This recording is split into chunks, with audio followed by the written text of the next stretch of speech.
De retour avec un changement de plateau sur le toaster où désormais je n'ai plus Fabien, comme vous l'avez vu. Et non, il a grandi d'un coup. Tel un papillon, Corentin est arrivé. C'est gentil, un papillon. Ouais, c'est pas gentil pour Fabien, mais... Fabien, j'ai pas dit d'animaux pour l'instant. Non, mais si tu as dit papillon pour moi, normalement c'est pas papillon avant. Là, tu t'enfonces là. Oui, c'est mal barré. Tu as une invitée d'exception, comme à chaque fois. Là, je complimente ce soir. Il y a un truc qu'il faut que je paye. Oui, je te donne des sous en plus. Elle est où mon enveloppe? Elle est prête à toi. Et c'est vrai en plus. Qui va nous parler de comportement félin. Donc je te laisse avec Exactement. ton invité et ça va être fort intéressant. On est avec Christine de Pattes et de Crocs. Comment ça va? Bah ça va bien. Première interview. Ouais, un petit peu stressé, mais... Il faut pas, il n'y a pas besoin de se stresser. On va parler de ce qui te passionne en plus, donc aucune raison d'être mal à l'aise ou quoi que ce soit. On va parler de ta passion qui est devenue du coup ton métier, puisque tu es comportementaliste félin. Oui. J'ai créé mon entreprise il y a un petit peu plus d'1 an. Ok. Mais ça a réellement commencé au mois de septembre, le temps de tout mettre en place.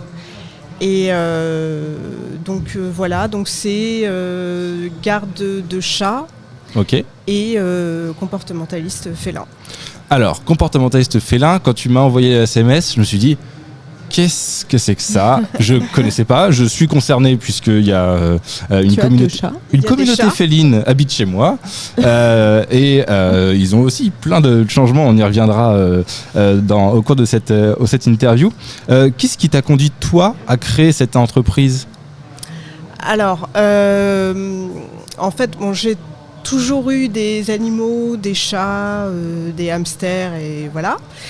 Et j'ai toujours été intriguée par les chats et j'ai toujours aimé les observer et voilà, mais j'ai eu des chats et il y a 4-5 ans, juste avant le confinement, j'ai adopté un chat.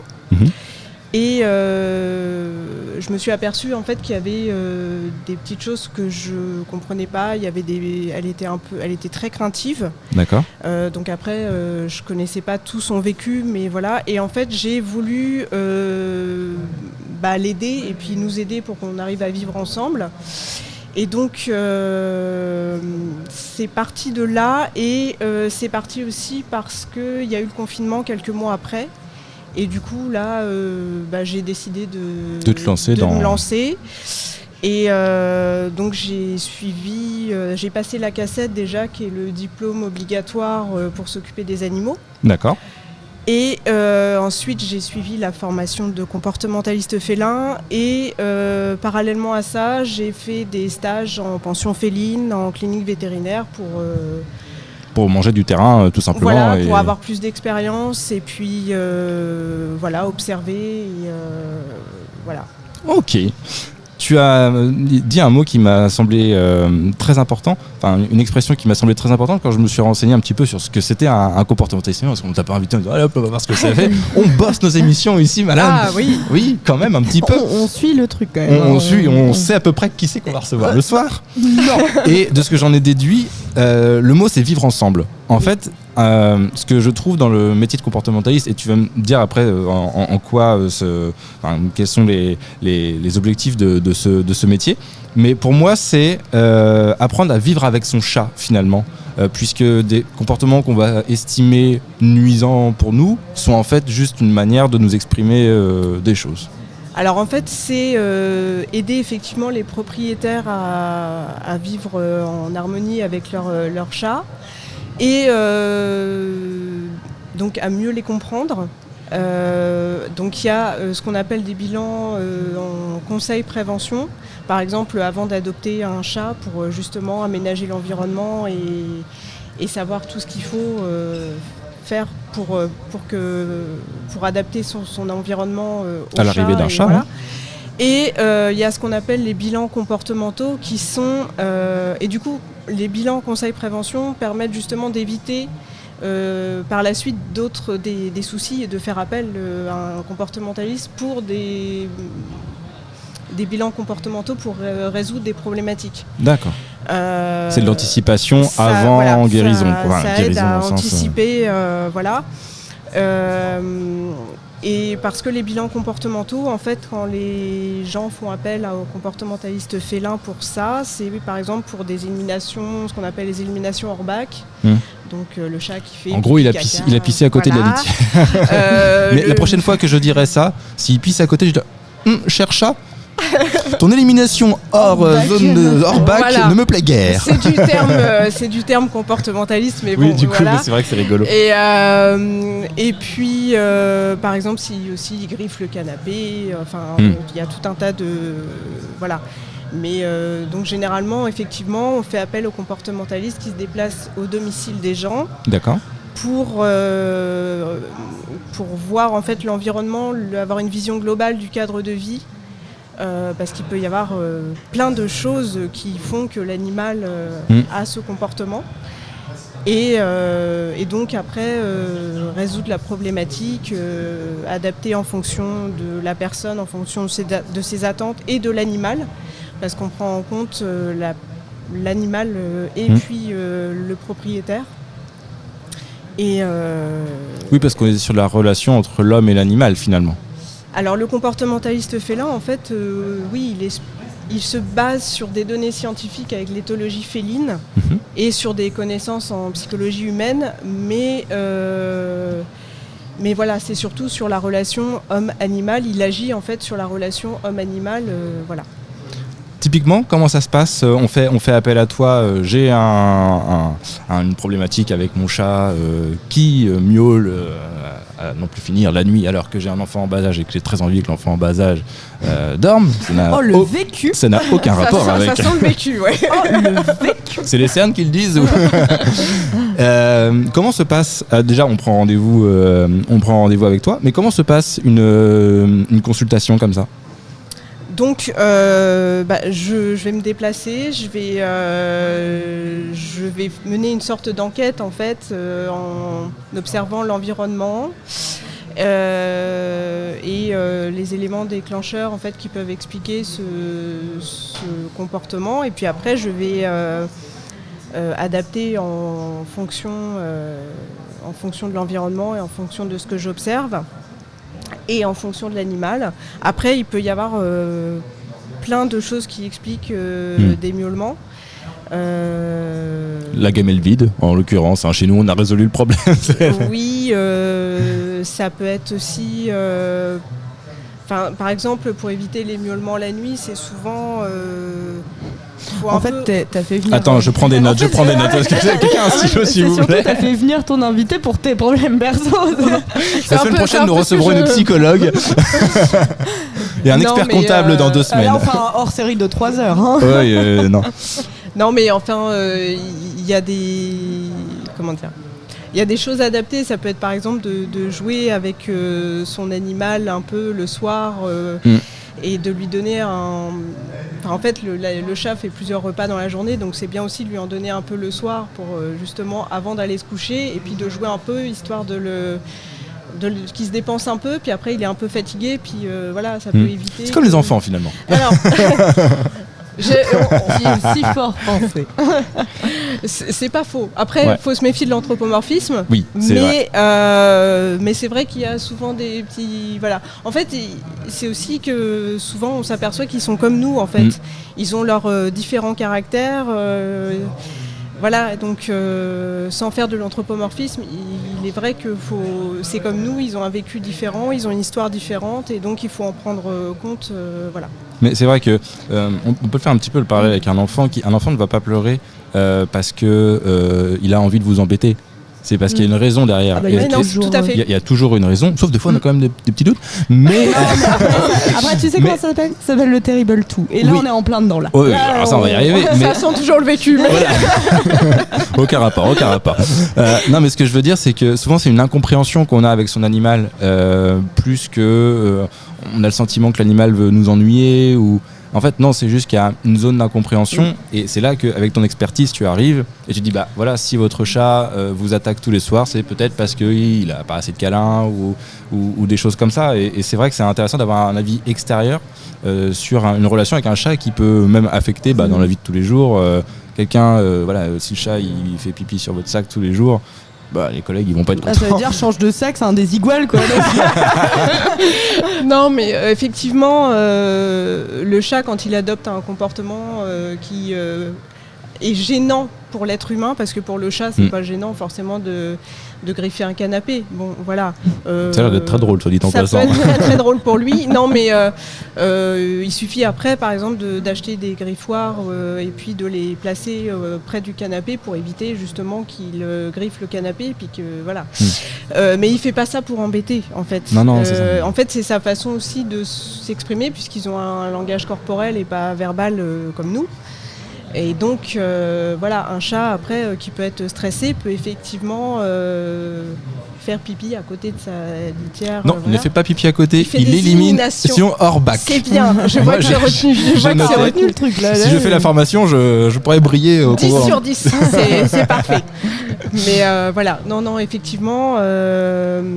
Et puis, après, il y a plein de causes qui peuvent expliquer des comportements, le stress, des fois la cohabitation entre plusieurs chats aussi, qui n'est pas toujours évidente parce qu'encore une fois, c'est un peu comme nous quand on cohabite avec des gens, on ne s'entend pas forcément avec tout le monde. Et on pisse à côté. Alors, j'espère que non. Non, mais par contre, c'est aussi à nous de faire des efforts et de nous adapter à eux et pas forcément l'inverse. Mais il faut prendre en compte, par exemple, il y a des chats qui sont plus sociables que d'autres, il y a des chats qui vont accepter de cohabiter et puis d'autres, non, et il faut l'accepter aussi. Voilà, il faut pas. Voilà. J'ai lu aussi du coup que chaque comportementaliste est obligé de se spécialiser dans un animal. C'est ça, tu peux pas être spécialiste de plusieurs... Si, il y a des comportementalistes canins et félins, il y a même des comportementalistes pour les NAC, les nouveaux animaux de compagnie, les lapins aussi, voilà. Moi, si j'ai choisi de me spécialiser, c'était par... j'aime beaucoup les chiens et j'ai rien contre, mais c'est que j'ai une passion particulière pour les chats, que j'aime particulièrement les observer et que... Voilà, et puis donc voilà. C'est l'animal totem quoi. Ouais. Non, mais après, le comportement du lapin par exemple, ça pouvait m'intéresser aussi. Mais c'était aussi un choix de ma part parce que le comportementaliste félin, c'est assez rare. Alors que l'éducateur canin, comportementaliste canin, c'est beaucoup plus courant. Et du coup, c'est aussi une particularité, parce qu'il n'y en a pas énormément non plus. Donc, il doit y avoir aussi cette un peu image d'Épinal de le chat est plus indépendant qu'un chien, donc on va pas solitaire, on va pas lui demander de s'habituer à d'autres choses, alors que le chien est peut-être un peu plus près de son maître.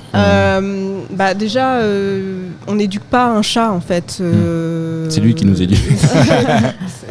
Oui, on va pas revenir sur ça sent le vécu, mais non, mais on n'éduque pas un chat. Après, on adapte l'environnement et on s'adapte à lui. Après, on peut lui apprendre, par exemple, à rentrer dans une cage de transport avec de l'apprentissage ou à même s'asseoir. Mais c'est beaucoup plus compliqué que pour un chien. Et un chat, ça reste indépendant, mais c'est aussi pour ça qu'on les aime aussi. Voilà. Quel plaisir dans se coucher de voir leur trou de balle juste devant.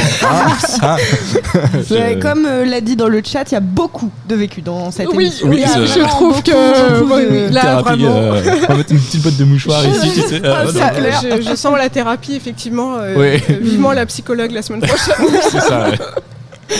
La ramène pas, je vais pleurer toutes les larmes de mon corps. L'expert comptable aussi. Un psychologue, oui, dans 2 semaines, expert comptable. Ça peut servir aussi. Ça peut servir aussi. On va aborder une partie peut-être un petit peu plus business. Est-ce que c'est facile de trouver des clients en tant que comportementaliste félin ? Parce que c'est vrai que de prime abord, on se dit bon, est-ce que moi j'ai besoin d'un comportementaliste félin ? Est-ce que justement il y a des gens qui osent franchir le pas, ou est-ce que tu as une petite problématique autour de ça ? Comment ça se passe Alors, c'est une bonne situation, ça, comportementaliste félin, pour la refaire. Je débute déjà, donc faut le temps de faire aussi sa clientèle, le bouche à oreille, et voilà. Après, je dirais qu'en milieu urbain, c'est peut-être plus évident parce qu'il y a beaucoup de chats en appartement, les chats d'intérieur, donc ce qui... c'est là où généralement il y a beaucoup de problématiques puisque en fait c'est des chats domestiques, mais comme on l'a dit, les chats ça reste des animaux indépendants.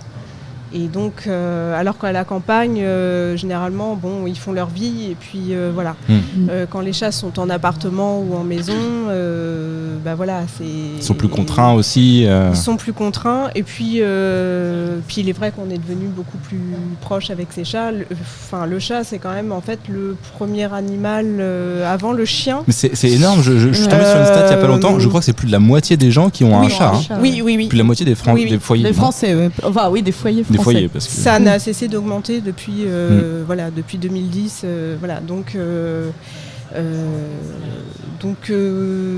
Oui, il y a des contacts, il y a des gens qui appellent. Et puis pour les gardes aussi, puisque du coup, il y a beaucoup de chats aussi. Tu as cette activité-là aussi en complément de cat sitting. Je me déplace aussi chez les gens pour rendre visite à leur animal quand ils sont en déplacement, en vacances. Voilà. Ça, je note aussi. Non, mais ça, je note de fou. Ça, je pense que je vais donner ma carte de visite avant de partir. Le souci, c'est que moi, j'ai le chien et le lapin à côté. Oui, mais toi, t'as tout l'âge de Noé, toi, donc c'est plus compliqué. Bon, il faut en prendre deux à chaque fois. Oui, je vois. Et puis, après, j'ai aussi, vous l'avez reçu, Nina de Zoéto, qui m'aide bien aussi pour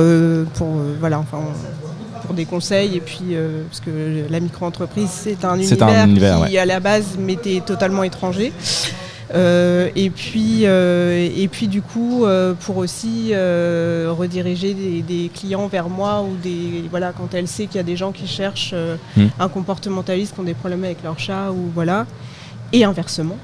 Voilà. Quel conseil tu donnerais à quelqu'un qui veut se lancer en tant que comportementaliste félin ?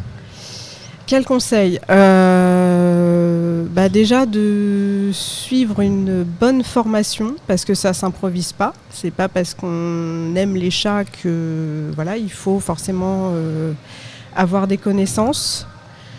Et puis quel autre conseil Faites pas ça à Rouen, laissez-moi ma part de marché. Ouais, aussi. Dégagez. S'il vous plaît. J'étais là avant. Oui, non, puis bon, je débute. Hein. Non mais non mais bon. Non, après, quel conseil accrochez-vous. Voilà, une bonne formation, bien se former, on n'est pas comportementaliste, on se désigne pas, il y a un vrai certificat derrière. C'est un diplôme d'État ou pas ? Alors, la cassette dont j'ai parlé, c'est un diplôme d'État. D'accord. Parce que c'est pour le coup obligatoire pour s'occuper des animaux, pour les gardes à domicile, par exemple. D'accord. Après, la formation de comportementaliste, elle n'est pas reconnue officiellement par l'État, sauf quand on est vétérinaire comportementaliste. Mais en tant que comportementaliste indépendant, c'est pas encore reconnu par l'État. Mais par contre, la formation est quand même... de toute façon, elle est présente et il faut la faire. Il faut la faire, voilà. Oh, ok. Un petit mot sur les associations avec lesquelles tu es en partenariat pour terminer ? Alors, et là, ça va être le jeu de « Il ne faut oublier personne ». C'est ça. Donc là, au mois de juin, je vais participer avec la SPA de Dieppe à une journée où il y aura divers professionnels du milieu animalier. Donc ce sera ouvert à partir de 13h30, je crois, au public. Et donc il y aura des animations et puis voilà. Après... partenariat, il y a Zoéto avec qui il y a aussi l'association 3 petits chats 76 et puis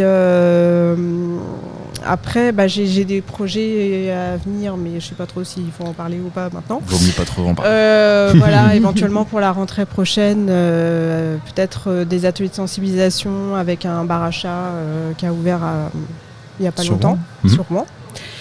Mais bon, il n'y a rien encore d'officiel, mais enfin bon... c'est en cours, en tout cas, tu réfléchis fortement. C'est en cours de discussion, et voilà. Et puis, voilà, après... Plein de belles choses en tout cas qui ont l'air... j'espère.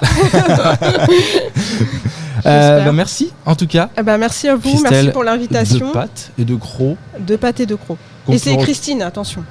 J'ai dit quoi? Christelle. Oh. Mais c'est la fatigue, c'est pas grave. Je pense que tu auras deviné pourquoi, la fatigue. Le vécu, je sais que ça pèse énormément. On les appelle comme ça. Voilà, il y a beaucoup. Est-ce que dans le chat on a des messages au fait? Oui, alors moi, déjà que... Alors le chat, rien à voir avec... Ok, d'accord.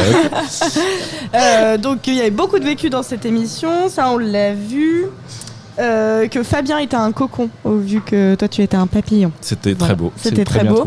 C'est magnifique. Salut l'équipe, trop beau ce décor. Il est très beau.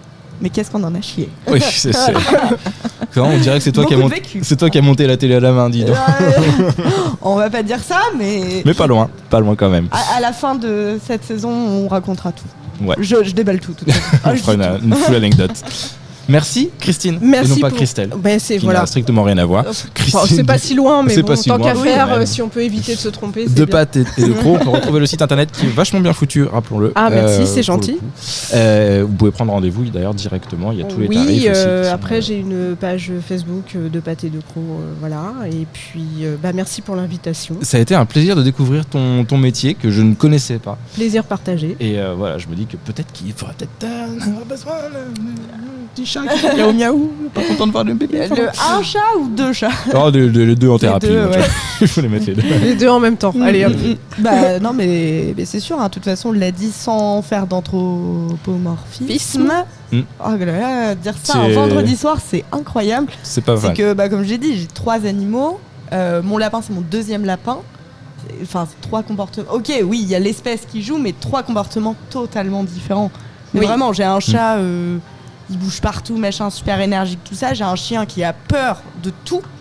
Alors qu'il est énorme, le chien. Alors, le chien, il est énorme, c'est un montagne des Pyrénées, quoi. C'est Belle et Sébastien, quoi, le truc. Donc, il a peur de tout, mais il aime tout le monde aussi, mon chien. Donc, comme ça. Non, mais c'est ça. En fait, oui, il y a des chats sociables, craintifs, des chats qui vont venir tout de suite vers vous, et puis d'autres, vous les verrez même pas quand vous êtes en garde ou en voilà. Toi, ça, c'est tes chats, ça. Moi, tes chats, je viens chez toi, je les vois jamais. En même temps, mon Gaïa, si elle arrive, c'est pour te bouffer. Quand même Prends rendez-vous. Ouais. Ça me coûtait cher, par contre. Quand je vois le travail qu'il y a à faire dessus. Wow. Le test failli se dire tarif. J'allais dire mais c'est bon, non, mais ils sont. Ils taffent sur les miens. Eh bien, on va passer à la suite si Fabien veut bien nous faire une petite Fabien, il a abandonné la régie. Fabien, c'est là qu'on a besoin de toi. Tu mets la pause parce que sinon... On fait une courte pause quand Fabien aura cliqué sur le bouton. Et puis attends, parce qu'il va nous couper la chic. Voilà, merci. Voilà.